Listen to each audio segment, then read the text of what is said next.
Ayer, domingo 30 de mayo, tuvimos 165.975 dosis. Es la parte de baja producción, baja productividad de la semana, el último día en que cerramos la semana. Recordamos que esto tiene este comportamiento de bloques semanales.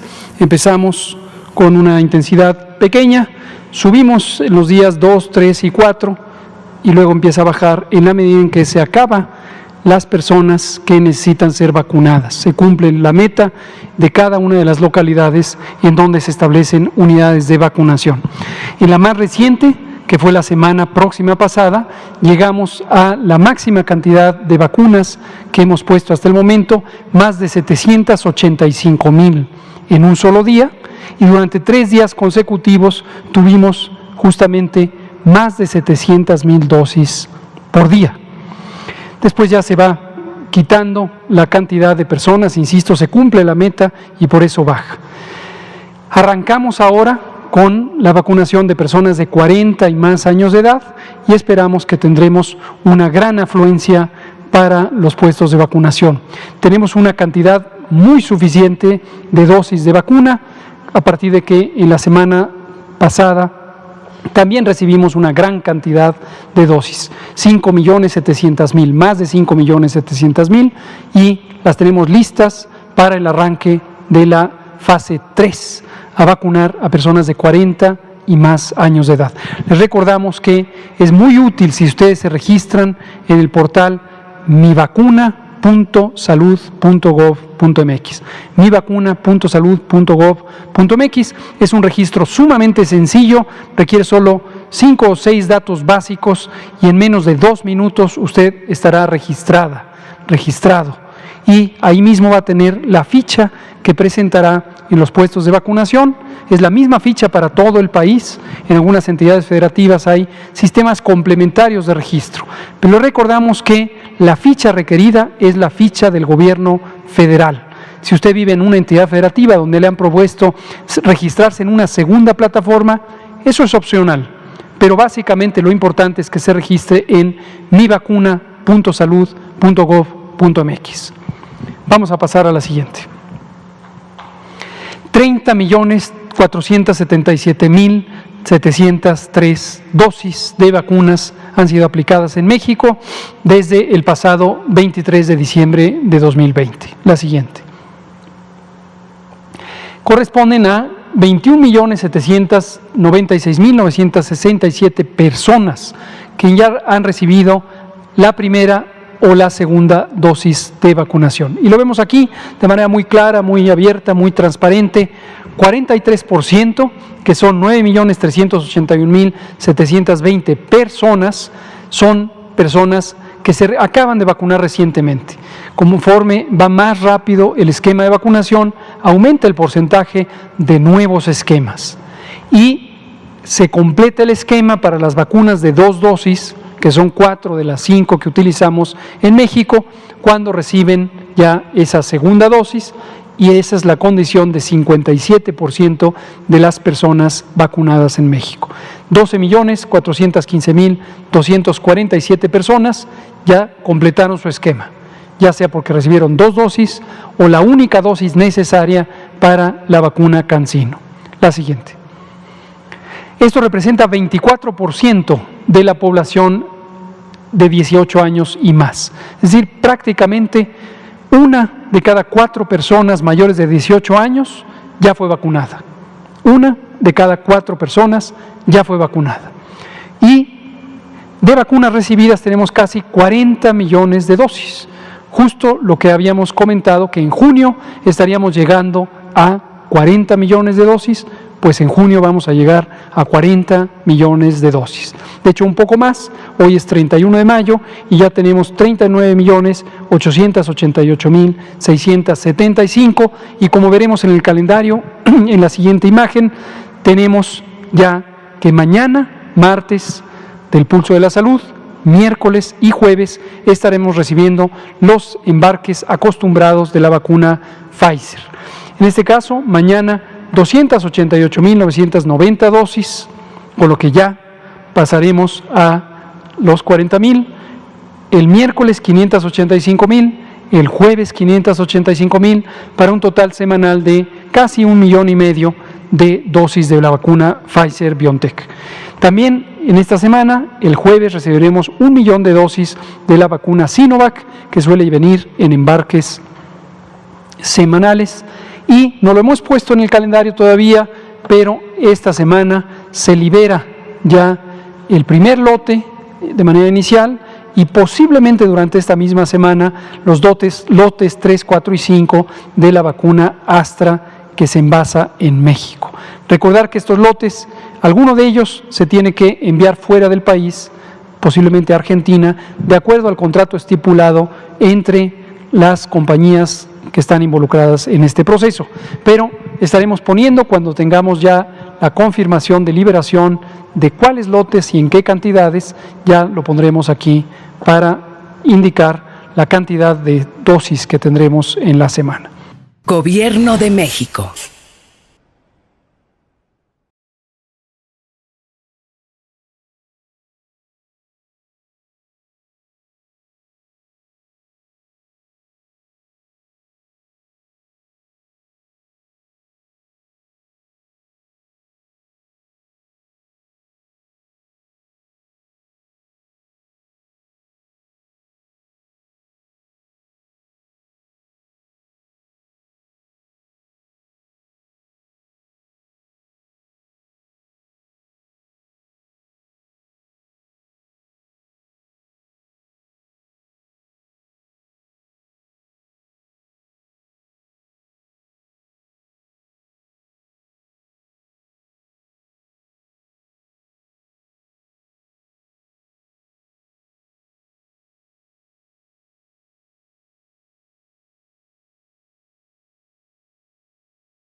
¿Se gusta vacunar?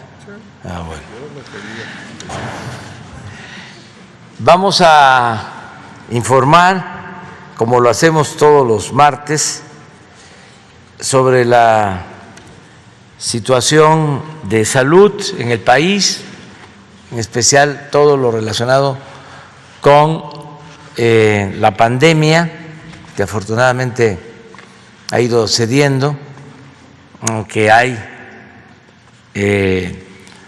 algunos estados, municipios en donde ha habido un poco de contagio últimamente, pero ya se está atendiendo en general en el país.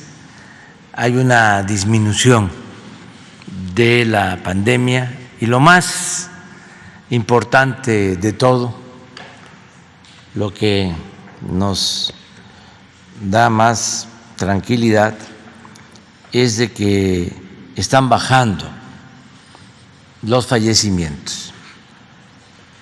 Eso es lo que más nos llena de satisfacción, porque lo contrario es tristeza, es dolor. Entonces, vamos avanzando. El plan de vacunación va de acuerdo a lo programado, va muy bien. Acordamos de que íbamos a finalizar mayo con 40 millones de dosis y hoy se tienen ya las 40 millones de dosis. O sea, un poco más tarde que va a llegar un envío. Estamos en 39.800.000 hasta ayer, pero hoy ya pasa de los 40 millones de dosis, que fue lo que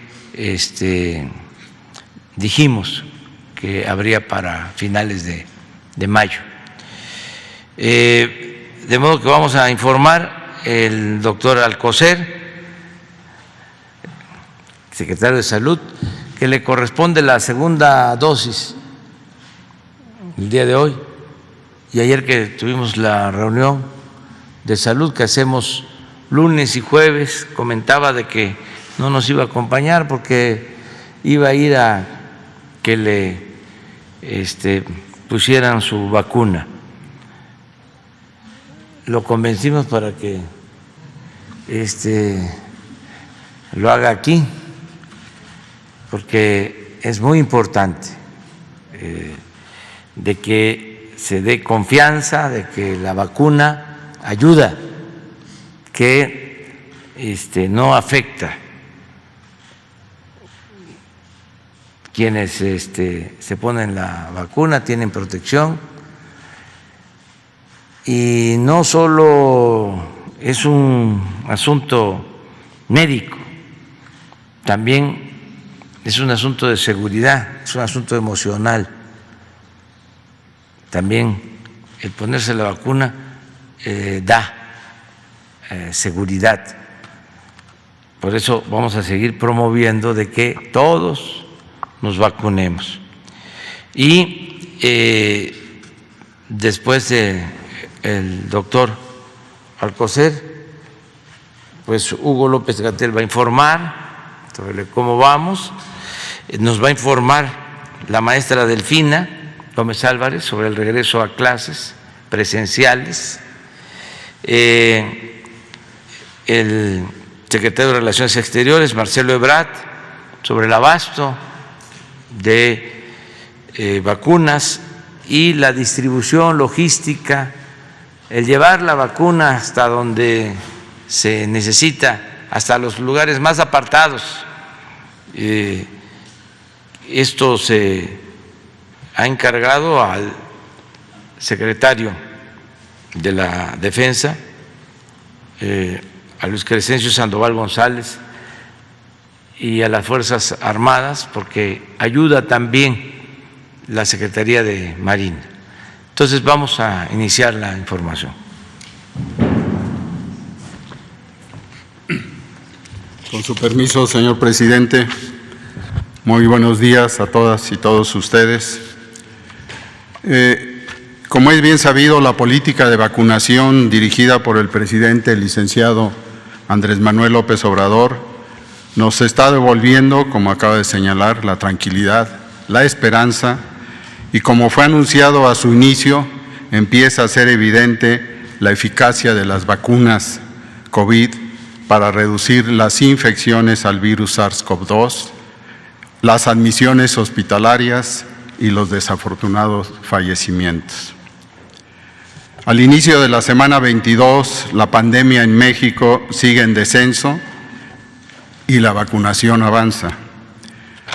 En el pulso de la salud, como acaba de mencionar el señor presidente, el doctor López-Gatell les mostrará los elementos clave que sustentan el mencionado descenso de la actividad de la pandemia y del estado que guarda la vacunación, pues en la semana previa se lograron aplicar 3.805.126 vacunas como ejemplo. La maestra Delfina Gómez nos mostrará cómo terminó la vacunación en el personal educativo, tanto público como privado, al cabo de 6 semanas de su inicio y cómo va a ser el regreso a clases presenciales. El canciller Marcelo Ebrard nos hablará sobre la perspectiva en el camino de seguir asegurando las vacunas para nuestro país. Y el general Luis Crescencio Sandoval nos mostrará cuáles son los elementos centrales de la logística y la seguridad para lograr la llegada del producto biológico al sitio de su aplicación. Muchas gracias. Hugo, por favor.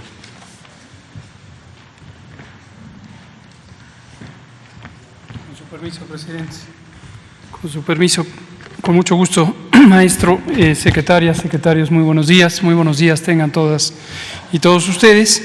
Como ya dice el secretario Alcocer y ha mencionado el presidente, la epidemia de COVID-19, aunque persiste, lleva ya 19 semanas consecutivas a la baja y estamos en la semana número 20 de reducción. En lo que se prevé de las siguientes 2 semanas se sigue visualizando una tendencia de reducción. Ya se conoce que generalmente esperamos en las 2 semanas que están más recientes a ver el acúmulo de los datos para verificar esta situación.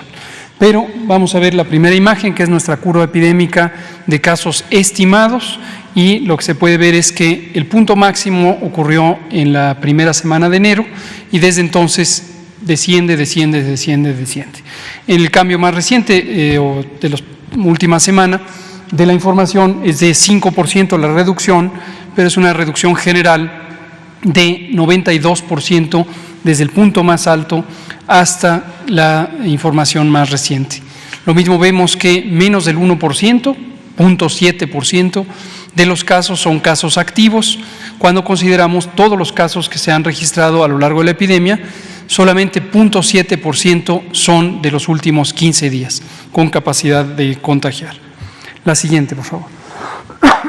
Lo mismo se ve para las personas que están hospitalizadas.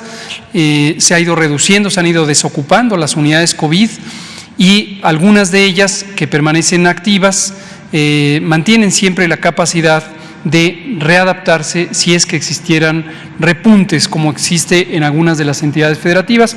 Particularmente hemos mencionado Quintana Roo y Colima como 2 entidades federativas en las que la tendencia ha sido creciente desde la Semana Santa, pero en el resto de las entidades federativas en general hay una tendencia estable o en la mayoría a la baja también. La siguiente. Respecto a la vacunación, tenemos cada vez más capacidad de poner vacunas, en primer lugar porque la capacidad de recibirlas es mayor y estamos recibiendo progresivamente dotaciones más amplias, pero también la capacidad operativa que depende de las instituciones del Sistema Nacional de Salud, de las Fuerzas Armadas, tanto la Sedena como la Secretaría de Marina, como la Guardia Nacional. También tenemos importante colaboración en las entidades federativas y ha habido una fuerza de tarea muy importante dada por los servidores y servidoras de la nación, que nos permiten expandir a cada rincón del país la capacidad de vacunar.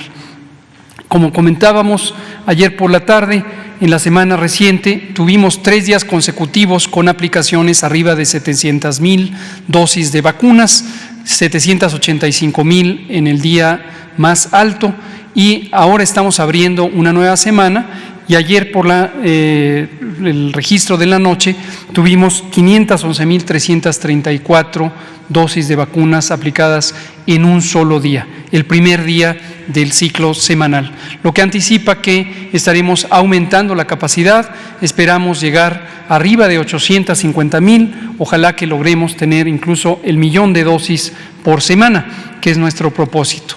Esto en la medida que hemos avanzado ya en terminar todo el ciclo de vacunación de las personas trabajadoras de la educación. Esto lo explicará a detalle la secretaria de Educación, la maestra Delfina Gómez Álvarez, pero también estamos terminando ya lo que correspondió a la etapa 2, que somos las personas de 50 años a 59, que recibimos al menos la primera dosis de vacuna, y según el calendario que se especifica para cada vacuna, estaremos recibiendo la segunda cuando nos toque.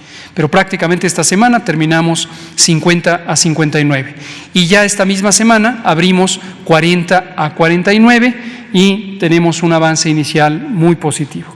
La siguiente, por favor.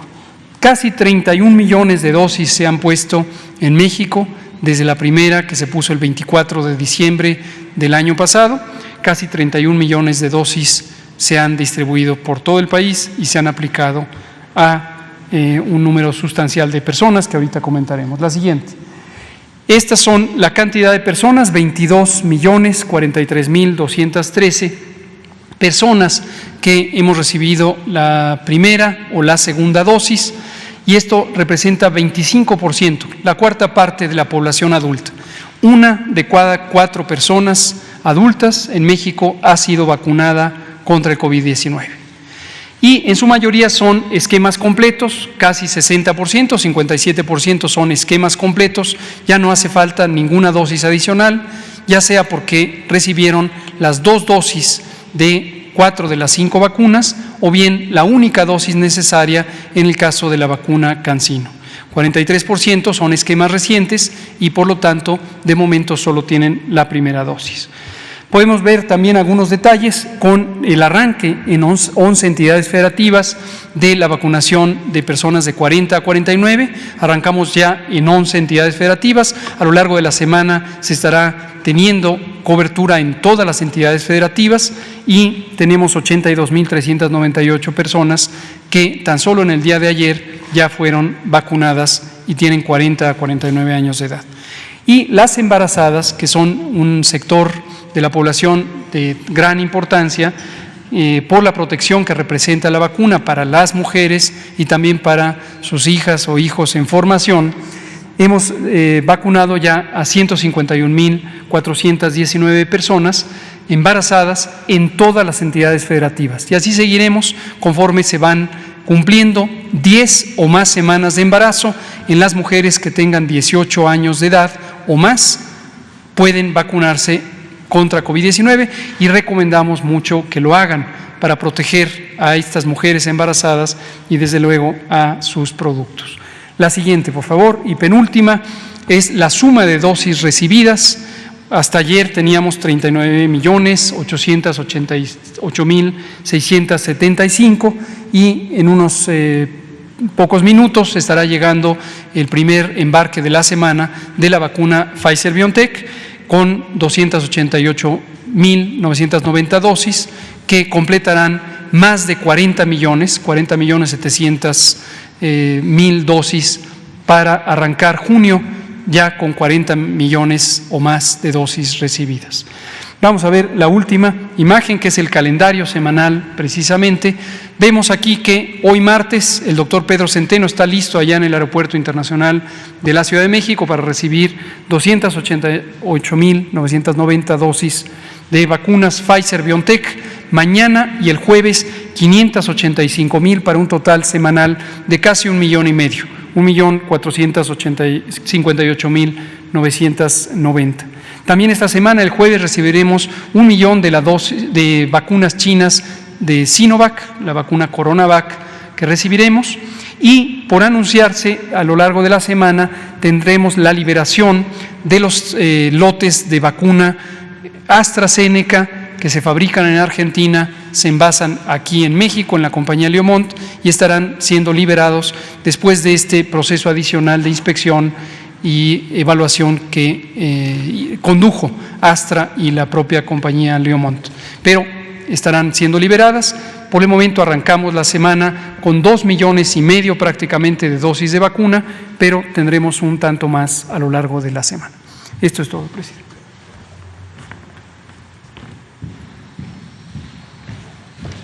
Buenos días. Buenos días a todas y ustedes.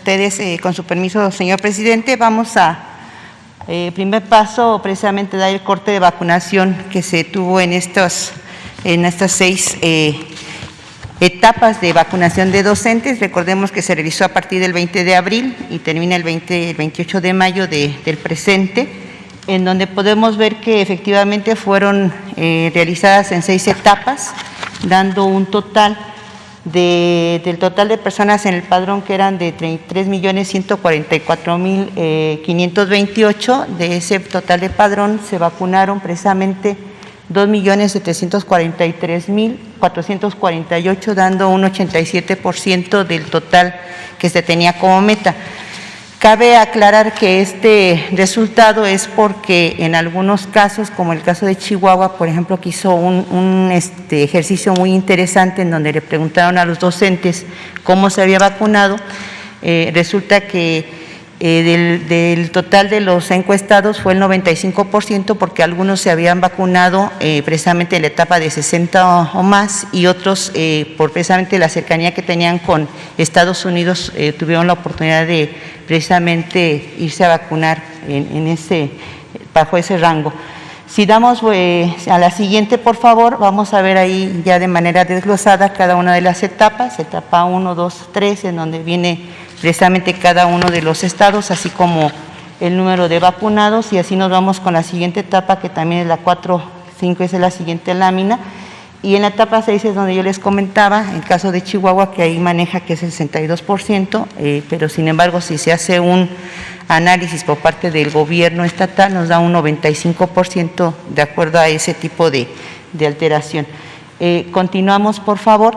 Esto es gracias a todas estas fotografías, bueno, es en atención a, precisamente aprovecho como Secretaría de Educación agradecer a todos y cada uno de los que participaron, precisamente para lograr el resultado de la vacunación de nuestro personal educativo, tanto de escuelas públicas como privadas.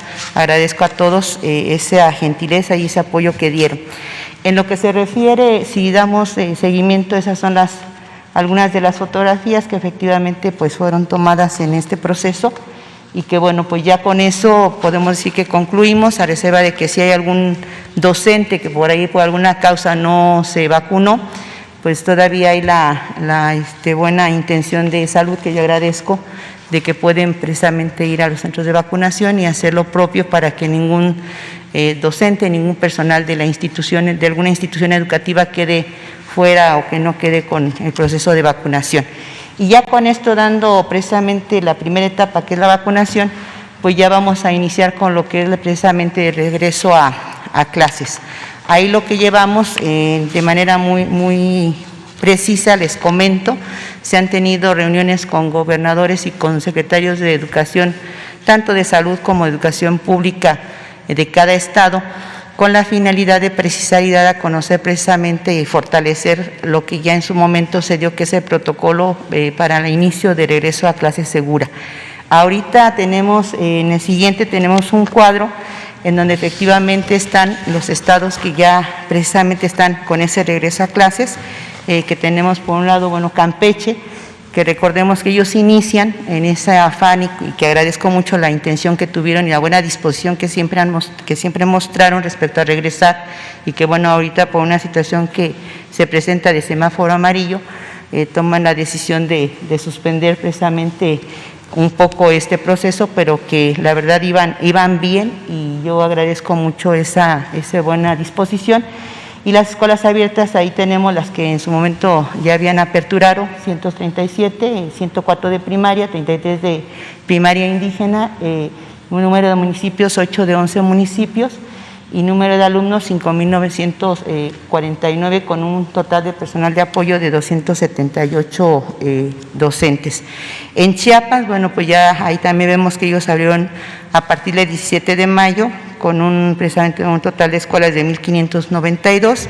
Ahí está dividido en cada nivel cuántas fueron, precisamente escuelas, 427 de preescolar, 736 de primaria, 89 de secundaria, 338 de educación media superior y 3 normales, en donde vemos que de 124 municipios, los 124 aperturan.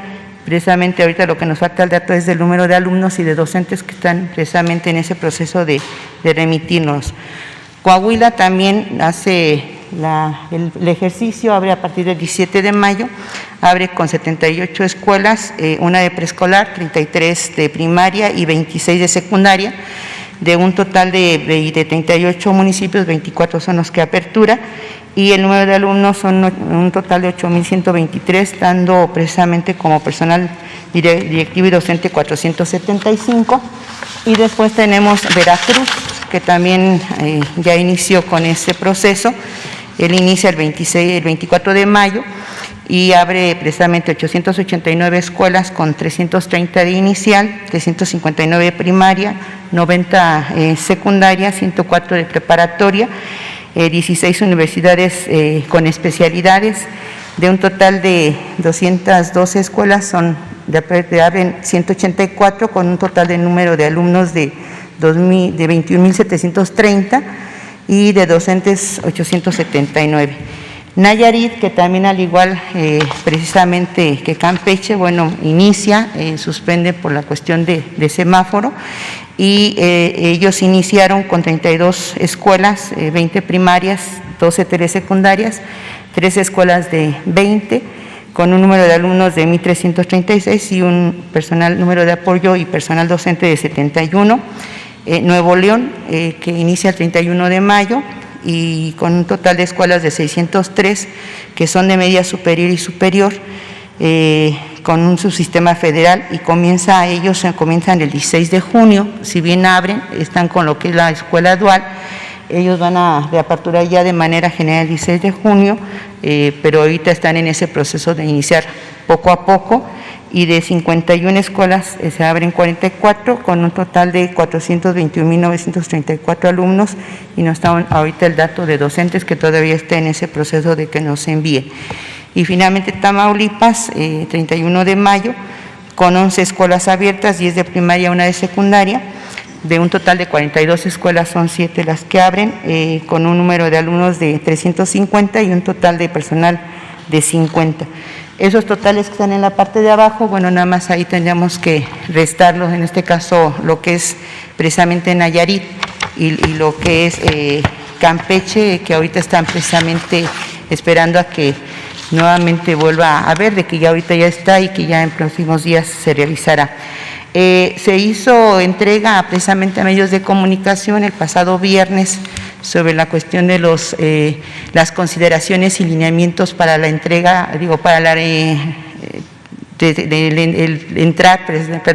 entrar de manera segura a las instituciones.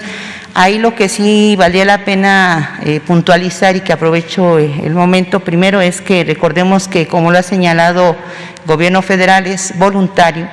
En ningún momento se está ahora sí que obligando a nadie, es un proceso voluntario, que yo insisto como secretaria de Educación que hago ese llamamiento y ese voto para que los docentes en este proceso tengamos esa sensibilidad y tengamos ese compromiso moral de precisamente poder ejercer o hacer ejercer en nuestros niños ese derecho a la educación. Que este mes que ahorita se está pensando precisamente elaborar nos puede servir precisamente para una evaluación diagnóstica no solamente de nuestros niños, sino también de ver cómo están nuestras instituciones educativas. Ahorita que han ido padres de familia a través de la instalación del comité, precisamente es el primer paso que se tiene que hacer, la instalación o reinstalación, porque ya existía, del comité. Al momento que llegan los padres de familia y los maestros, pues perciben las necesidades que hay en cuanto, por ejemplo, a limpieza, o en cuanto a falta de agua, o en la cuestión de jabón, o en cómo van a acomodar las bancas, porque hay escuelas en donde tienen precisamente 50 butacas y que ahorita con la sana distancia tenemos que, bueno, ¿qué les puedo yo decir a los maestros? Pues tenemos que acomodarlas de tal manera que sean algo funcionales. Entonces, este regreso es un primer acercamiento precisamente a esos espacios que por mucho tiempo quedaron mudos y quedaron en silencio y olvidados, y que pues es necesario volver a regresar. Yo agradezco mucho y me da mucho gusto, porque quizás hablo como maestra, me da mucho gusto cuando veo a los padres de familia que van con su escoba, su cubeta y su trapeador, lo que pueden, y sus guantes, y que con tanto amor están precisamente arreglando y están escombrando y están pintando las instituciones para dejar algo bueno y bonito en nuestros niños. Van a llegar los niños tienen que llegar a un ambiente precisamente no solamente seguro en lo que se refiere a salud, sino también tienen que llegar a un ambiente seguro emocionalmente. Yo les digo a los maestros, la escuela es el único espacio que pueden tener nuestros niños de una lucecita que pueden ver durante el día. No podemos cegarnos a que hubo momentos o hubo hogares en donde hubo violencia familiar, porque lo hay y lo tenemos también registrado, y que el niño al que llega a la escuela y esté unas 2 horas o 3 horas o 5 horas lleno de cariño, de atención y de esa parte humana, claro que le da a él otro tipo de expectativa ante la vida. Entonces, yo creo que este regreso que queremos hacer, más allá de conocimientos que son importantes y que se está trabajando y que en próximos días les haremos a conocer precisamente el avance que tenemos respecto al análisis que se está haciendo cada nivel educativo, de educación básica, media superior y superior, en cuanto a los aprendizajes esperados y en cuanto a plan y programas de estudio, porque obviamente esta pandemia nos tiene que precisamente permitir reflexionar acerca de cómo va a ir la educación a partir de esta etapa.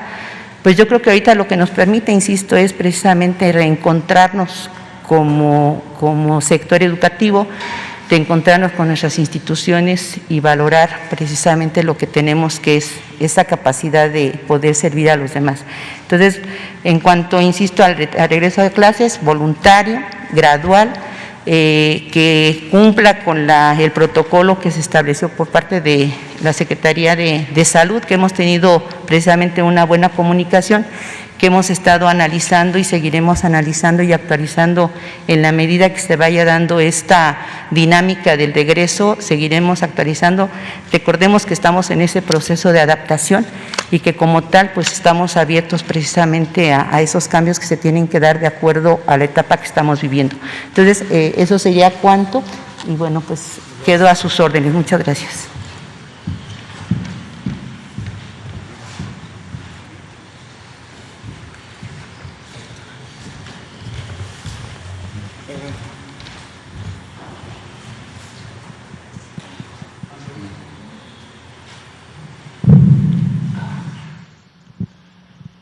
Buenos días, señor presidente, con su permiso.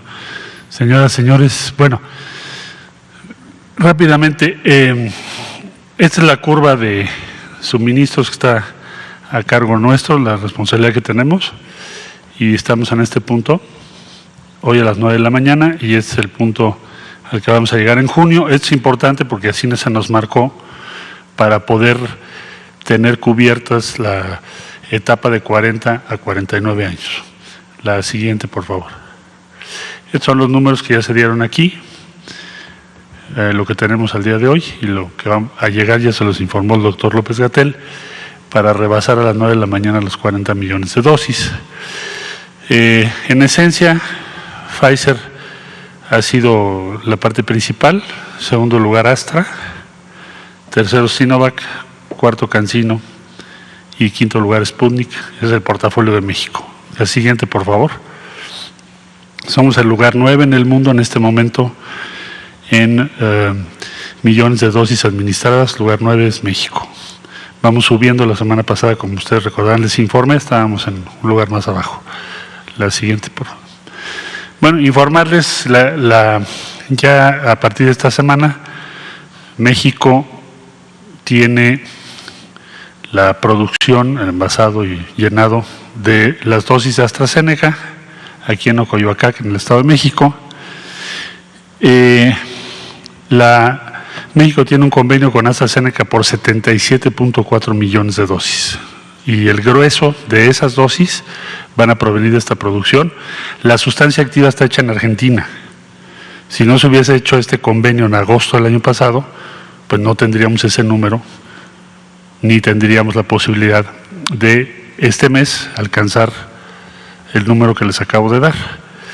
Una parte importante se va a América Latina, primero a Argentina obviamente, y a otros países de América Latina, aproximadamente 17 países de América Latina. Es una iniciativa de la región.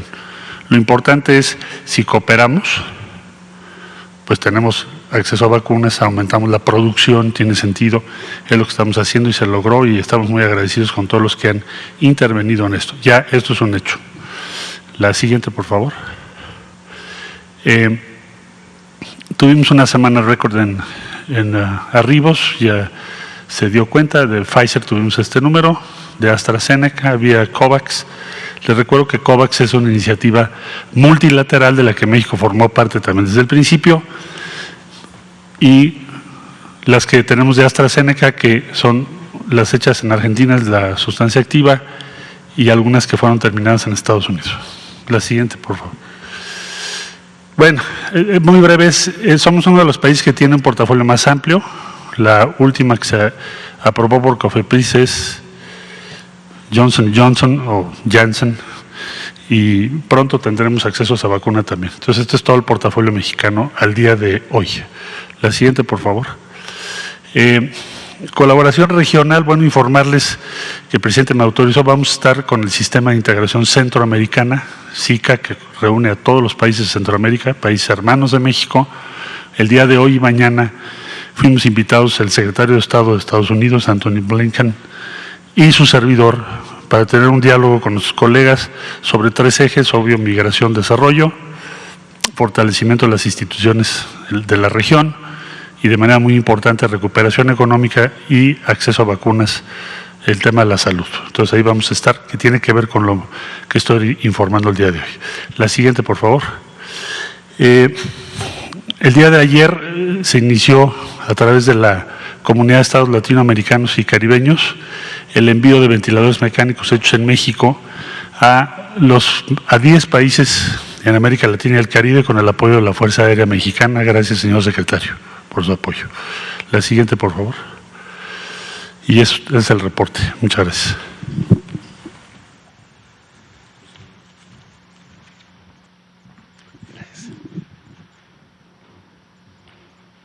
Con su permiso, señor presidente, vamos a informar sobre la distribución de vacunas Pfizer y AstraZeneca realizadas por personal de la Fuerza Aérea Mexicana y con la seguridad de personal del Ejército Mexicano, de Marina y la Guardia Nacional.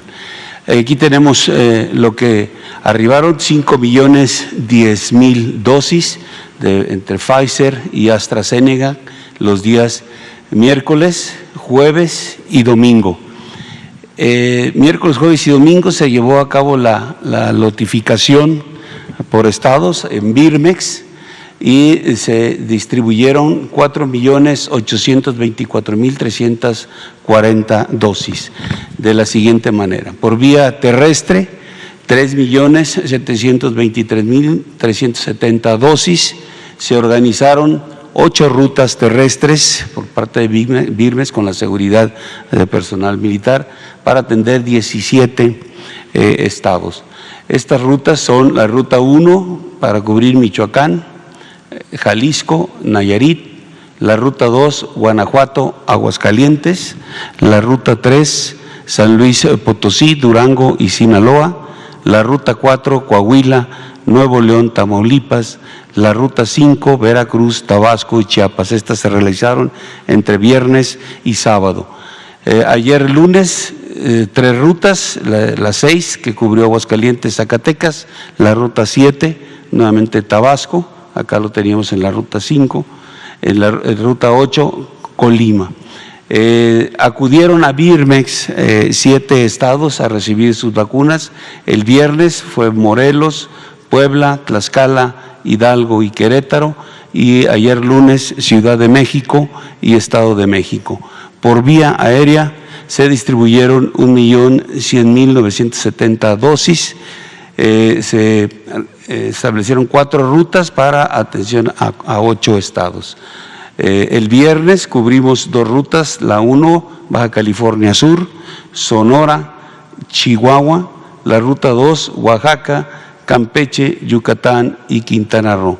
Ayer lunes, la ruta 3, cubriendo también Baja California Sur, Baja California, Sonora y Chihuahua, y la ruta 4, Campeche, Yucatán y Quintana Roo. Adelante, por favor. Como resumen, viernes, sábado y lunes se realizaron la transportación de 4.824.340 dosis, con por vía terrestre 3.723.370 dosis, vía aérea 1.100.970 dosis, cubrimos 32 entidades federativas. Rutas terrestres, 15 se materializaron con escoltas de seguridad. Las rutas aéreas fueron 4 con 19 operaciones aéreas y casi 25 horas de vuelo. El personal empleado en esta seguridad y traslado fueron 886 elementos, 87 vehículos y 4 aeronaves. Es todo, señor presidente.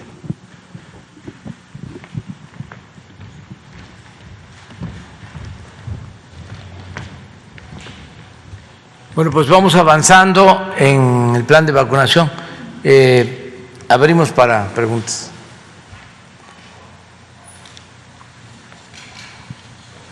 Gracias. Buenos días, presidente. Shaila Rosagel, corresponsal de Grupo Gili, El Imparcial de Sonora, La Crónica de Mexicali y Frontera de Tijuana. Presidente, preguntarle, el vocero de la etnia Yaqui, Tomás Rojo, está desaparecido desde el jueves pasado. Preguntarle si tiene información sobre las investigaciones y qué opina de este caso. Bueno, se está haciendo ya un trabajo desde hace algunos días. Han habido reuniones con los familiares, ayer todavía en Gobernación, y se ha iniciado la búsqueda. Estamos trabajando con ese propósito y estamos aplicados para encontrar a este dirigente, que sí, en efecto, fue reportado como desaparecido, y estamos en eso. ¿Qué opina, presidente, de esta desaparición? Que pues no debe de ninguna manera llevarse a cabo actos de este tipo, y que no vamos nosotros a dejar de proteger a las personas y de castigar a los responsables. Siempre. Yo insisto en que, entre otras diferencias, antes se cometían delitos e imperaba la impunidad. Nunca se hacía justicia. Ahora es diferente. En Sonora o en cualquier estado donde se comete un delito, se investiga y se encuentra a los responsables y se les castiga. Ahora que estamos en este proceso electoral, que algunos candidatos lamentablemente han sido agredidos y hasta han perdido la vida, mujeres y hombres, casi en todos los casos se tienen detenidos presuntos responsables. Vamos mañana a informar sobre eso. aquí,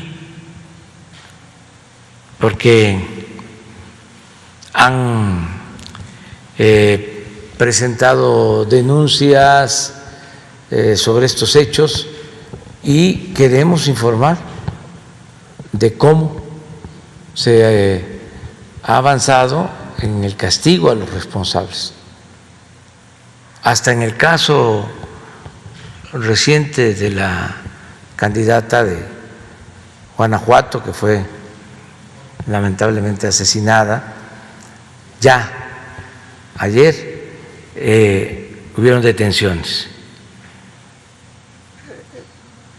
Entonces, esto lo digo no para solo informar de cómo estamos actuando, lo digo porque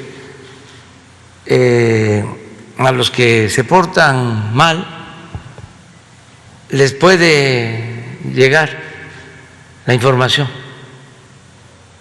que no estén pensando que van a cometer un ilícito y no va a suceder nada,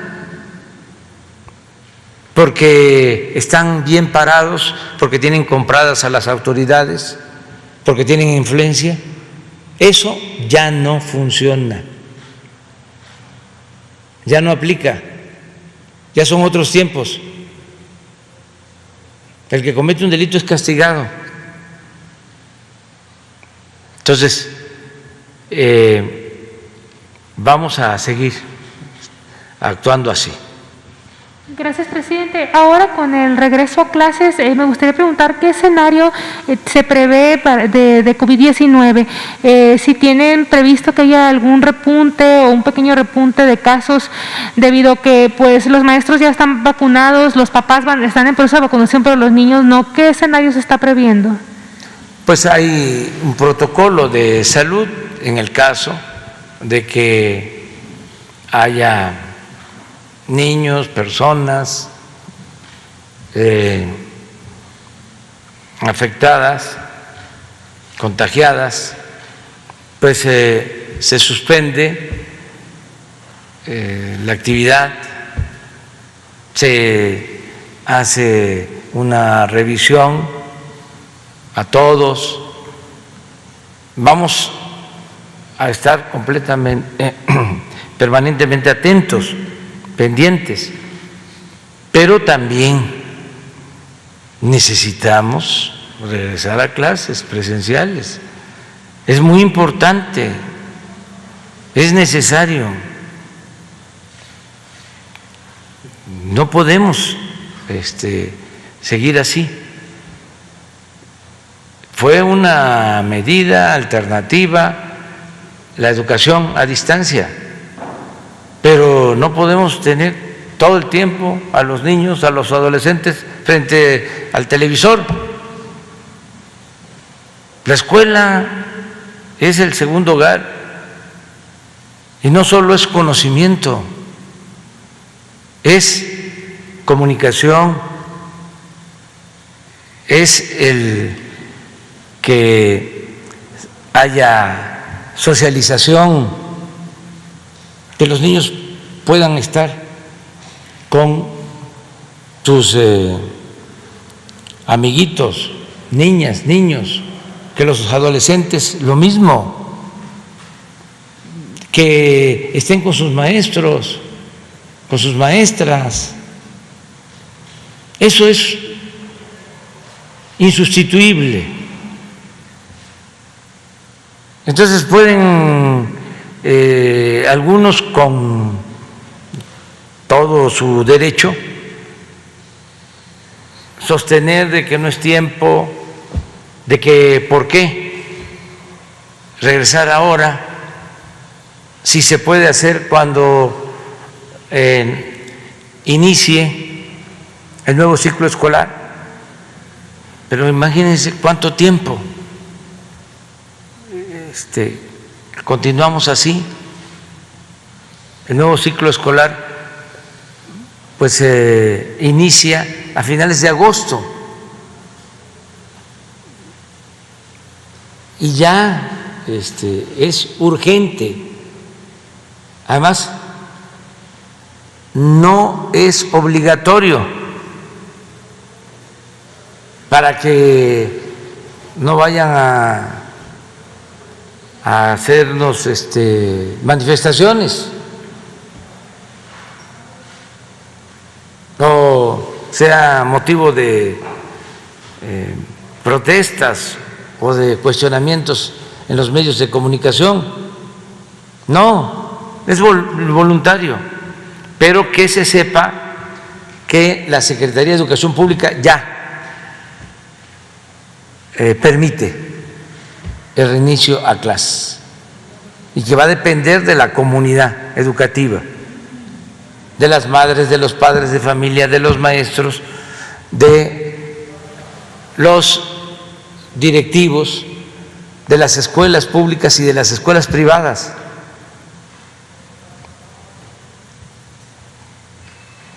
Y yo voy a seguir haciendo este llamado. Es mi obligación, porque es fundamental la educación y además tiene que ver con una mejor convivencia en nuestras familias, como sociedad. No se debe ver a la ligera, así como se debe garantizar el derecho a la salud, se tiene que garantizar el derecho a la educación. Entonces, son dos pilares para el bienestar, para estar bien, salud y educación. Por eso vamos a seguir avanzando en la vacunación. Ya se comenzó de 39 a 40 y siguen llegando vacunas y vamos a tener abasto suficiente y vamos a cumplir para que en octubre estén vacunados todos los mexicanos, estemos vacunados todos de 18 años en adelante, todos en octubre, para que con la llegada de la temporada de lluvias y el invierno no se padezca, que estemos todos protegidos. Ese es el plan.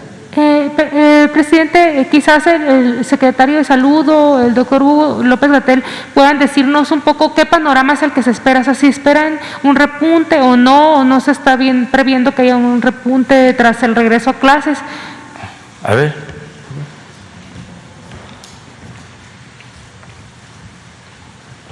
Permiso, presidente. Con mucho gusto, Sheila. Gracias por esta pregunta que nos ayuda a que todo el mundo tenga un contexto claro sobre la epidemia.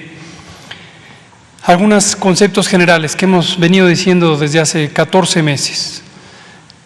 Mientras exista la epidemia en el mundo, puede existir en cualquier país. Entonces, la epidemia sigue en el mundo y en otros países, la región de Europa Occidental, por ejemplo, América del Sur en este momento, han tenido repuntes. En algunos casos, afortunadamente, ya empiezan a entrar en control países que tenían una gran intensidad epidémica.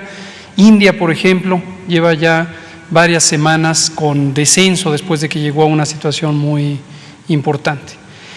Segundo, este fenómeno se puede presentar a pesar de tener descensos por distintas razones y difícilmente se puede identificar un solo factor. La apertura de las escuelas, la apertura de los mercados, la apertura de los puertos, la apertura de las fronteras. Hay múltiples razones por las que puede reemerger la epidemia en algún país del mundo, incluso en nuestro país, o en una entidad federativa.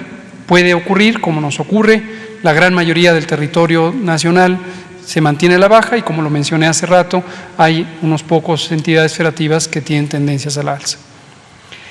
Tercero, la situación de la educación pública y su cierre temporal como una medida de control epidémico, no debe dejarse de ver que una cosa es la decisión al inicio de la epidemia y otra cosa es 14 meses después. La misma situación, abrir las escuelas o mantenerlas abiertas, tiene un significado radicalmente distinto cuando estamos 14 meses después de que fueron cerradas. Entonces, en este momento, después de estos 14 meses y después de casi 20 semanas de reducción, de tener la mitad del territorio nacional en semáforo verde, la otra mitad en semáforo amarillo, excepto una entidad federativa, Quintana Roo, vemos que las condiciones son las óptimas para poder dar este paso, abrir las escuelas. Podrían retardarse de manera indefinida, pero eso obviamente afectaría a un aspecto importantísimo en el desarrollo de las personas que se están educando, particularmente la niñez. Decíamos hace algunos meses, no es lo mismo un año de vida o de experiencia educativa para una persona adulta que para una persona niña, para un niño o niña. 12 meses sin educación tiene un significado radicalmente diferente entre los 5 y los 6 años, por ejemplo, que si se vive entre los 23 y los 24. No es solamente el contenido educativo, es el desarrollo neurológico, psicológico, emocional. Y todo eso es importantísimo cuidarlo, porque un año perdido de ese desarrollo que implica la relación social que tienen niñas y niños en el espacio educativo puede tener una consecuencia muy importante para México o para cualquier país del mundo que haya cerrado escuelas. Hay varios países que cuando han llegado a situaciones de control epidémico semejantes a las que hoy tenemos en México, ya durante casi 20 semanas, toman esas decisiones y precisamente empiezan a abrir. Algunos países, por ejemplo en Europa Occidental, abrieron escuelas y desafortunadamente tuvieron otros factores además que llevaron a que se reactivaran las epidemias y tuvieron cierres parciales. En realidad los modelos de manejo epidémico son en general semejantes, los momentos de tomar las decisiones dependen de la realidad epidémica del país. Termino diciendo lo que dejamos muy en claro hace también varias semanas, para que nadie se sorprenda. Aquí hemos dicho con toda claridad cómo han ido ocurriendo las cosas. Quizá recordarán algunos que cuando la epidemia estaba solo en China, aquí en este mismo foro, dijimos garantizamos que la epidemia va a llegar a México, porque nos gusta hablar así de claro, que la sociedad sepa lo que puede pasar. ¿Puede haber casos en las escuelas cuando se abran? Definitivamente puede haber casos, pero para eso están previstos los mecanismos de respuesta. Los mecanismos no son nuevos, ni se han creado solamente para las escuelas. Los métodos epidemiológicos que se usan en el Sistema Nacional de Salud Pública están establecidos desde hace muchos años y se han ido refinando durante la epidemia de COVID.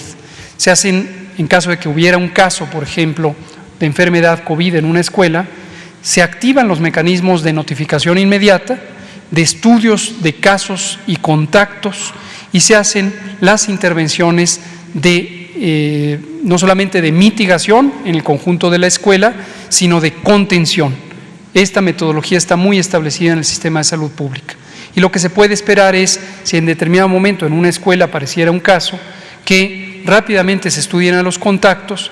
Afortunadamente las personas adultas ya tendrían un riesgo bajo, muy bajo de enfermedad, precisamente porque las hemos vacunado.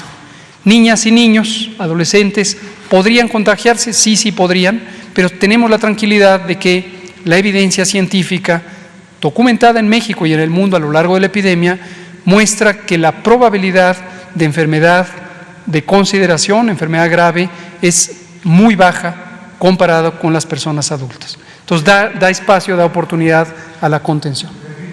Gracias. En China encontraron ya el primer caso de gripe aviar en humanos. ¿No han advertido esto ustedes? Las enfermedades epidémicas de origen infeccioso son muchas, no solamente COVID-19. El fenómeno de gripe aviar son las especies o cepas del virus influenza que mayormente predominan en las especies animales distintas a los seres humanos.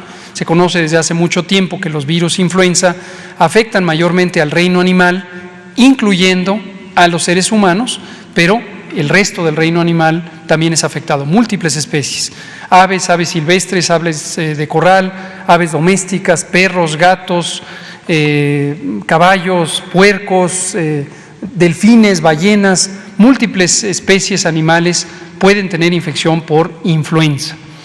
Y el tránsito o el traspaso que puede haber de una especie a otra depende de la complejidad de las mutaciones que presentan los virus del tipo influenza. Entonces, cuando ocurren traspaso de especies animales a seres humanos, entran en juego los mecanismos del sistema global de vigilancia epidemiológica de virus respiratorios, antes llamado Sistema Global de Vigilancia de Influenza, al que México pertenece desde 1954. Y nosotros tenemos un mecanismo continuo de vigilancia epidemiológica del síndrome respiratorio agudo grave, de la enfermedad tipo influenza y de las cepas, tipos y variantes del virus influenza, igual que lo hacemos ahora para el virus SARS-CoV-2. En México no hemos detectado este fenómeno en donde haya traspaso directo de animales a humanos de las variantes de influenza que circulan en el país. En este momento, en el hemisferio norte, que vivimos en la temporada baja de virus influenza, la actividad epidémica es mínima y desde luego de octubre a marzo, como ocurre todos los años, todos los países del hemisferio norte tenemos la temporada alta y es donde puede ocurrir con mayor probabilidad la expansión de influenza, la propia de los humanos, la que ya está establecida entre humanos, o eventualmente la que se intercambiara de especies animales a seres humanos. Así es, estos casos suelen ocurrir a lo largo del año en todos los países, cuando es la temporada alta, que en el caso de ahora es en el hemisferio sur, es más probable que esto, una vez que ocurra, se expanda. En el hemisferio norte, el periodo de más preocupación es de octubre a marzo. Que ocurra un caso no quiere decir que va a ocurrir una epidemia y mucho menos una pandemia. Estas pandemias que ocurren por transformaciones genéticas de muy amplia gama en los virus influenza ocurren periódicamente, como nos ocurrió hace 12 años, en el año 2009. Y eventualmente puede haber una nueva pandemia de influenza a lo largo de los siguientes años.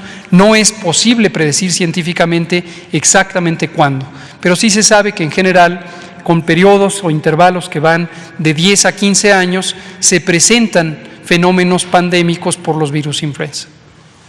Gracias.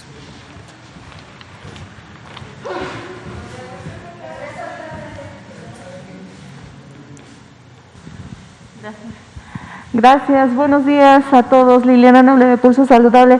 Señor presidente, el próximo domingo es el momento electoral más importante de la historia. Quisiera preguntarle, o más bien solicitarle, ¿cuál sería su mensaje a la nación para que salgamos a ejercer nuestro derecho a votar, pero sin el temor al contagio, dado que están dadas valga la redundancia, dadas las condiciones para que esto sea de una forma segura para los ciudadanos, pero todavía existe cierto temor? ¿Qué le diría usted a la población? Y una segunda pregunta para la maestra, la secretaria de Educación. Pues ayer hablamos de que es muy importante el convertir en realidad la democracia, que todos participemos, que el próximo domingo se asista a las casillas y se pueda ejercer el derecho a votar, a elegir a las autoridades, que se haga de manera libre, que se vote en secreto, que no haya compra de votos, que no intervengan las autoridades para favorecer a candidatos, a partidos, que no se use el dinero del presupuesto, que es dinero del pueblo, para beneficiar a ningún candidato, a ningún partido, que no haya fraude electoral,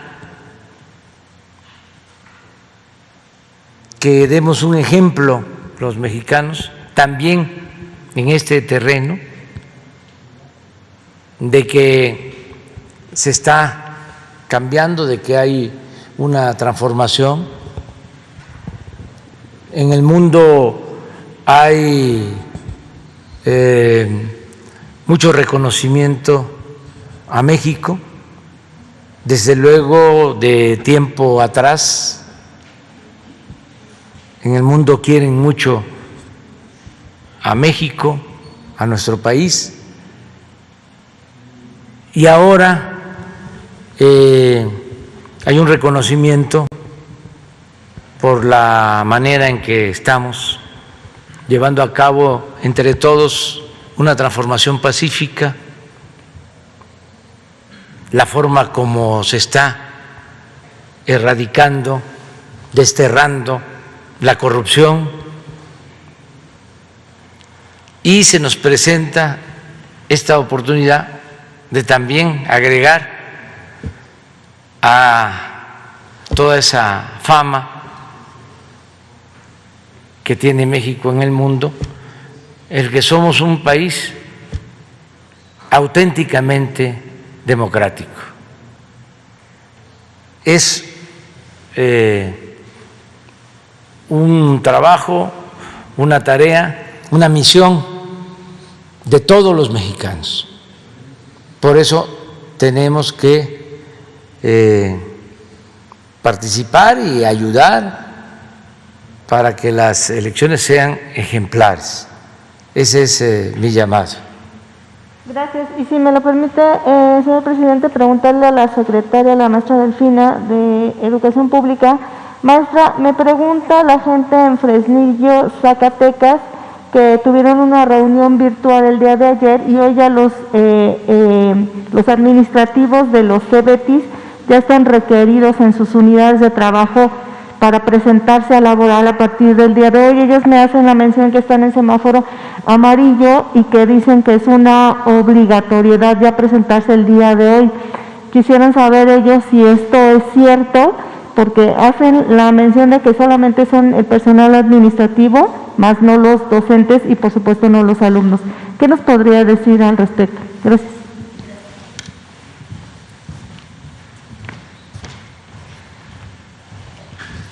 Bueno, primero dejar precisamente claro que es voluntario. Sin embargo, también depende y tiene la facultad cada estado de precisamente organizar y establecer mecanismos de adecuación o de coordinación de trabajo. Puede ser que el CEBETIS lo que hace ahorita como primera instancia es precisamente citar a su personal administrativo con la finalidad de ver toda la cuestión de papelería, la cuestión de cómo se va a trabajar, por ejemplo, la situación de asistencia, la cuestión de a lo mejor elaboración de proyectos, de a lo mejor guardias, toda la parte que es organizativa y que bueno, quizás como ya están vacunados ya no corren el riesgo de que aunque estén de manera reunidas puedan correr el riesgo de algún contagio. Entonces eso depende de cada estado y ahí somos muy respetuosos. Hay estados en donde, por ejemplo, lo que han hecho es trabajar ya las escuelas preparatorias, lo que es, por ejemplo, lo que llamamos nosotros educación dual, en donde efectivamente los jóvenes tienen que estarse presentando porque tienen prácticas y eso solamente se va evaluando respecto a la elaboración de esas prácticas. Entonces, cada estado precisamente es lo que nosotros manejamos. Hay esa libertad, entre comillas, lo decimos, de que de acuerdo al contexto y de acuerdo a las características que tiene cada estado, incluso que tiene cada escuela, pueden tomar acciones que precisamente no afecten la seguridad de los niños y de los adolescentes y que cumplan con lo que es el protocolo. Entonces ahí es totalmente una instrucción de un estado que nosotros también respetamos. Sí.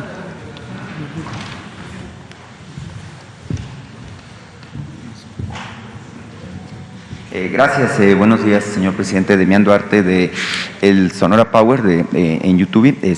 Y bueno, preguntarle, señor presidente, la compañera Liliana preguntaba sobre el tema de la seguridad que podemos tener los ciudadanos a la hora de asistir a la cita con las urnas. En mi estado, que es Sonora en particular, bueno, pues se ha tratado de alguna manera de sembrar la idea de que corremos peligro a la hora de presentarnos a votar. Acabo de estar en San Luis Río Colorado, por ejemplo, y a los ciudadanos de San Luis se les vendió la idea de que no fueran a los actos de cierre de campaña porque había una situación de inseguridad manifiesta. Esta misma idea se ha tratado de impulsar en ciudades o comunidades como Cajeme, como Guaymas, Empalme, con el ánimo, asumo yo, de inducir una baja en la participación de los ciudadanos en la votación. En ese sentido, sería muy importante, señor presidente, un pronunciamiento de su parte al respecto precisamente de la seguridad con la que puedan asistir los ciudadanos a ejercer su derecho al voto el próximo domingo. Y si me permite, tengo otra pregunta. Sí, en la época, en el periodo muy largo de antidemocracia en México, pasaba de que se infundía miedo para que la gente no saliera a votar. Entonces, como estamos en un proceso de transición, en donde lo viejo no acaba de morir y lo nuevo no acaba de nacer, todavía hay esas prácticas antidemocráticas. El infundir miedo para que el ciudadano no salga a ejercer sus derechos. Entre otras cosas lo hacen para poder obtener triunfos, entre comillas, con baja votación. O sea, que tengan nada más los votos que ya de antemano amarraron, que vayan nada más los que ya aceptaron la dádiva o el dinero, pero que no son muchos. Aquí lo he dicho, de un padrón de ciudadanos completo, pueden comprar o acarrear un 20%. Por eso la apuesta es a que voten el 35%, porque con ese 20% se alzan con el triunfo. ¿Qué pasa si todos votamos libremente? Si votan el 60% de los ciudadanos, pues ya ese 20% ya no les alcanza. Por eso se infunde miedo. Es una de las razones. Entonces, el llamado es a no tener miedo, a participar, a ir a votar. Solo así vamos a poder llevar a cabo la transformación del país con democracia. ¿Por qué se arruinó México? Por la falta de democracia. ¿Por qué imperaba la corrupción? Por la falta de democracia. Porque no elegía libremente el pueblo, elegían los potentados. Se llegó al extremo de imponer candidatos con la influencia de los medios de comunicación, candidatos grises que se convirtieron en hombres de fama y prestigio por campañas publicitarias. Se les introdujo al mercado como se introduce un producto chatarra, como si se tratara de un detergente, y con una gran difusión. Y miren los resultados, el daño que causaron. Entonces, no debe de aceptarse la manipulación y seguir actuando como hasta ahora. El pueblo de México está dando una lección al mundo. Es de los pueblos más conscientes del mundo. Nunca en la historia había habido tanta gente consciente como ahora. Ni en la independencia, ni en la reforma, ni en la revolución. Porque ¿cuántos participaron en la independencia? Bueno, los padres de nuestra patria que ofrecieron hasta su vida, y muchos indígenas, campesinos, gente del pueblo que luchó contra la oligarquía criolla y contra el poder virreinal. Pero no eran muchos. Habían estados en donde se mantenía el control colonial. Se decía en un estado: aquí somos fieles a Fernando VI, aquí no hay lugar, hay espacio para los revoltosos. Entonces,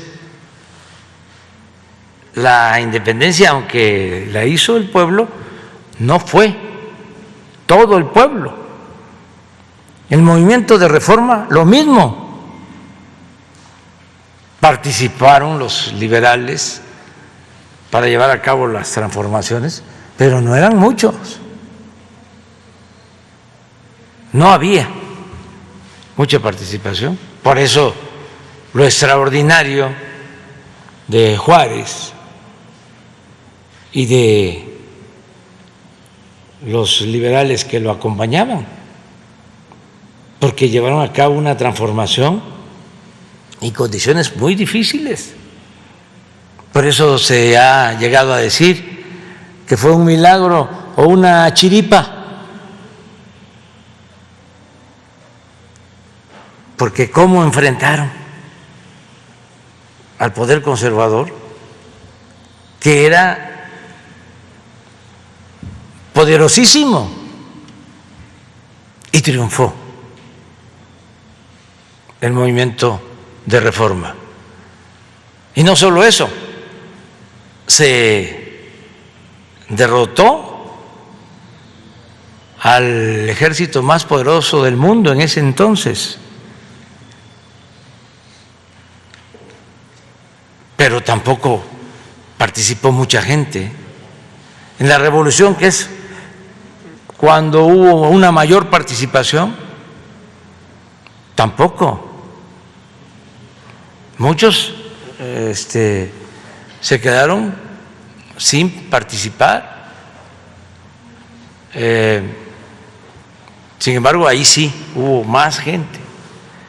Pero lo de ahora es único, excepcional, inédito. Son millones de ciudadanos conscientes. ¿Cuántos?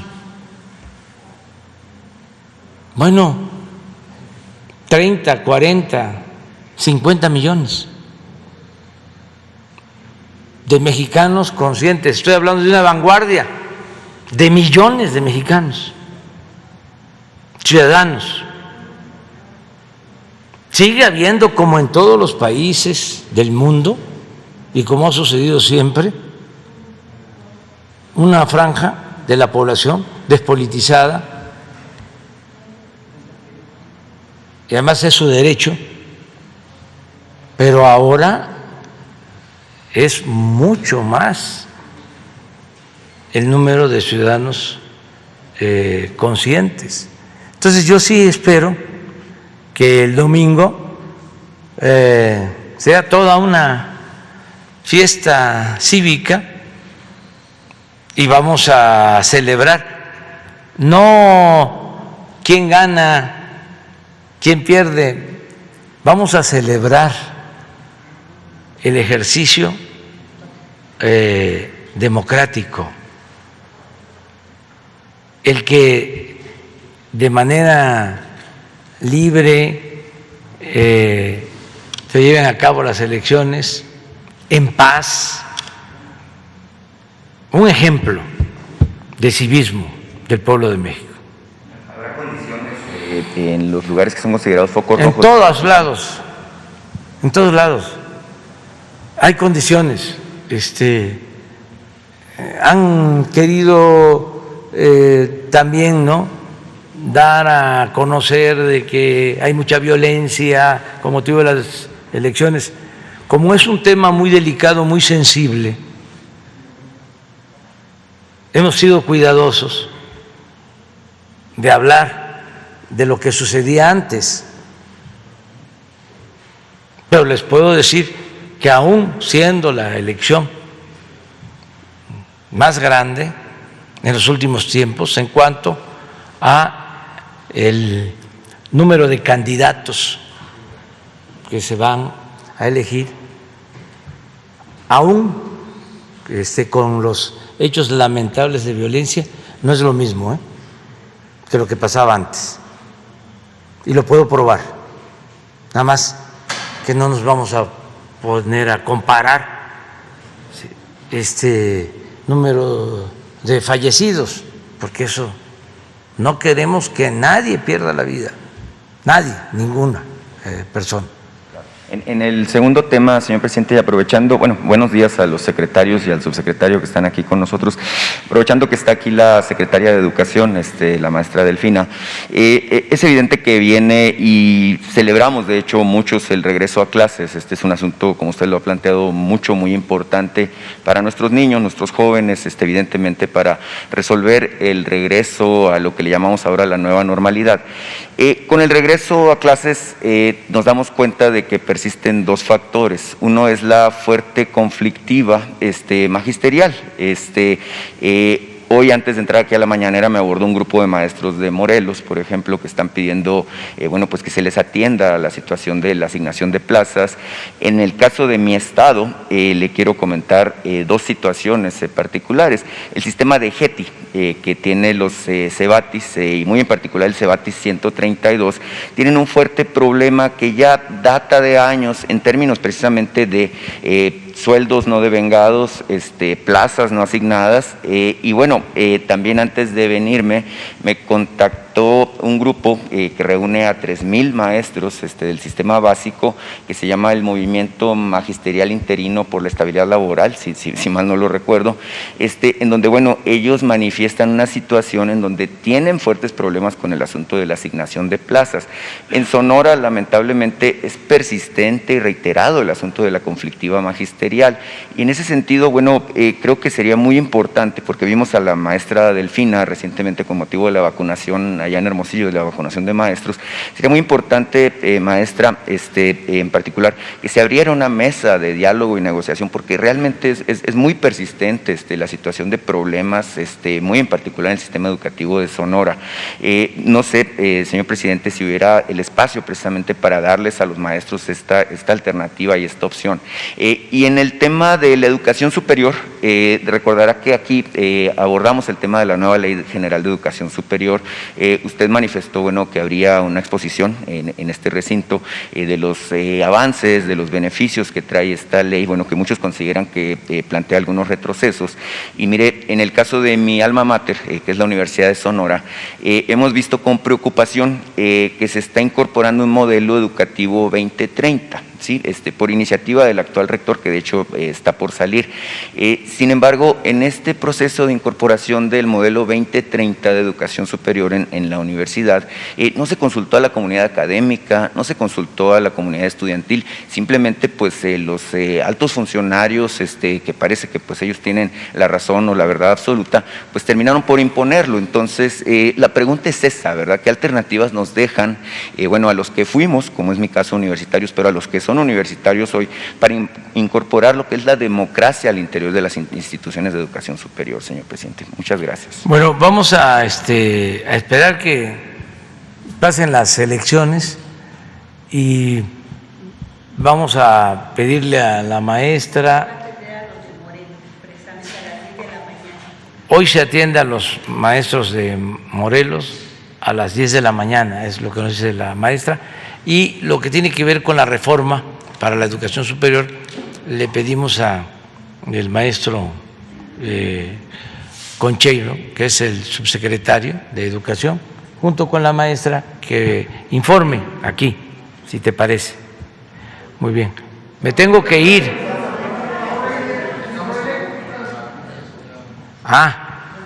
Me tengo que ir porque vamos a conmemorar el Día de la Marina. Un abrazo a todos los marinos de México, un saludo, un agradecimiento por todo lo que hacen en favor de la patria, todos los marinos. Y vamos a estar hoy en Veracruz, vamos a acompañar en esta ceremonia. Si les parece, los tres quedan mañana, ¿de acuerdo? Los tres, por favor, porque vamos a que vacunen esa. ¿Es aquí? Sí, me voy a Ciudad. No, aquí. Mucho gusto. Porque qué mejor ejemplo, si hay forma, qué mejor ejemplo que el secretario de Salud.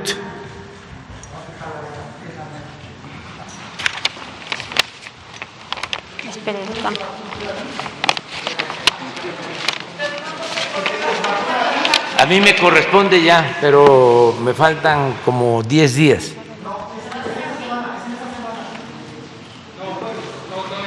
Todavía me falta, me dicen los médicos, pero sí creo que para la otra semana ya me toca aquí. Sí, porque hay que seguir dando el ejemplo. Miren, en el mundo, un día vamos a hablar de eso, hay un porcentaje que no quiere vacunarse en distintos países del mundo. En el caso de México hemos logrado que la vacunación porcentualmente sea alta con relación a otros países. Y esto se debe a que hemos estado haciendo promoción, informando de que no afecta la vacuna, al contrario, protege. ¿Ya? Ni me di cuenta nada. No, todavía no. Esperamos. No. Buenos días, señor presidente. ¿Cómo está? Mucho gusto, muchas El gracias. gusto es mío, gracias a usted. Buenos días. Buenos días. ¿No quieres decir algo? Ana. Nada, está bien, traigo aquí micrófono y lo que quiero es decirle a la población que se vaya a vacunar.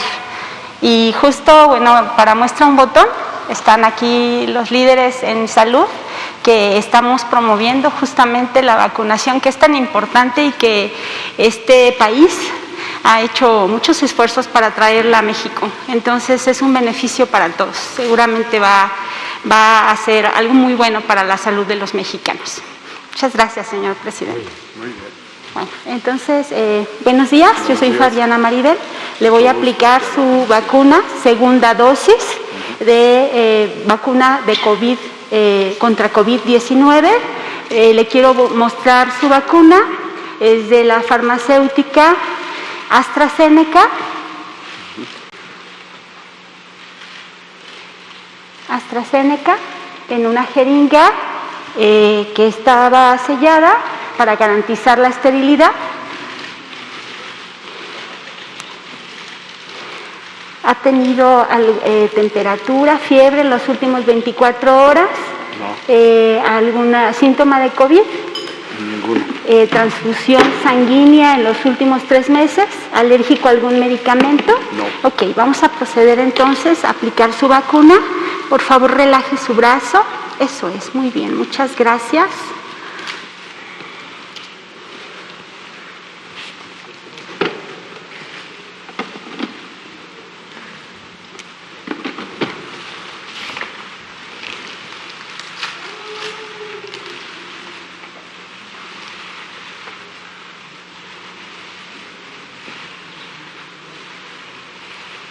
Eso es todo. Puede presentar algunos de los síntomas característicos después de la vacunación, que puede ser dolor, enrojecimiento en el sitio de la vacunación. No es necesario aplicarse ningún tipo de pomadas, ni fomentos de agua fría ni caliente, tampoco manipularse, tampoco sobarse ni rascarse. Es probable que también tenga algunos síntomas derivados de la vacuna, como puede ser un poco de fiebre, quizá dolor de cabeza, quizá algún dolor articular o muscular, pero no es nada de cuidado. De todos modos, ahorita usted ya sabe que es su segunda dosis, ya tuvo la experiencia con la primera. No obstante, ahorita tiene que pasar al espacio de vigilancia durante 30 minutos para vigilar que justamente no tenga ninguna reacción. ¿Sí? ¿Alguna duda? No, muchísimas gracias. No, gracias a usted. Muchas gracias. Gracias a usted. ¿Quitamos o se detiene? ¿Quitamos o se detiene? Sí, ok, perfecto. Nada. Me conmovió estar completamente inmunizado. Dentro de 10, 15 días ya puede estar con los anticuerpos que se generan con este antígeno y con ello pues, seguir protegiendo a los demás y protegiéndonos todos. Es una situación que realmente vale la pena y que no vamos a olvidar por lo oportuno y importante que es en la salud el prevenir. Muy bien.